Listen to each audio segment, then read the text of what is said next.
পুরো বিশ্বকে চমকে দিয়ে ইরান ঘোষণা করেছে তারা আর কোনোভাবেই আমেরিকার স্যাটেলাইট, ইন্টারনেট সেবা কিংবা বিদেশি চ্যাটিং অ্যাপ ব্যবহার করবে না। শুধু তাই না, তারা গুগল থেকেও বের হয়ে যাচ্ছে বলে জানিয়েছে। এই ঘোষণার কয়েক ঘন্টার মধ্যেই আন্তর্জাতিক গণমাধ্যমে আসে আরও বড় এক খবর।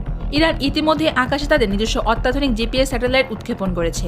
সবচেয়ে অবাক করার বিষয় হলো এই স্যাটেলাইটটি ইরানের কোনো সামরিক ঘাঁটি থেকে উৎক্ষেপণ করা হয়নি। আন্তর্জাতিক গণমাধ্যমগুলোর তথ্য অনুযায়ী এই উৎক্ষেপণ করা হয়েছে চীনের একটি সামরিক ঘাঁটি থেকে। এই স্যাটেলাইটটির নাম পার্স-3। ইরানের দাবি অনুযায়ী এটি কোনো সাধারণ স্যাটেলাইট নয়, বরং এটি বিশ্বের অন্যতম আধুনিক জিপিএস সিস্টেমগুলোর একটি।